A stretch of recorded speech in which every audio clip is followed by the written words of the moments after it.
গণতন্ত্রের মূর্ত প্রতীক, কোটি কোটি মানুষের আশা আকাঙ্ক্ষার প্রতীক বিএনপির নবনির্বাচিত চেয়ারম্যান জনাব তারেক রহমান আমাদের মাঝে উপস্থিত হয়েছেন। তামিলনাড়ুকে হাজার হাজার কোরআনবাসী আমাদের চেয়ারম্যানকে অভিনন্দন জানিয়েছেন।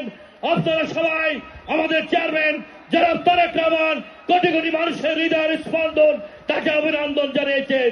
আজকের এই দোয়া মাহফিল খতমে কোরআনের রেখেছেন। কিছুক্ষণ আগে আলেম ওলামারা হেফজে কোরআনের ছাত্ররা কোরআন খতম করেছেন।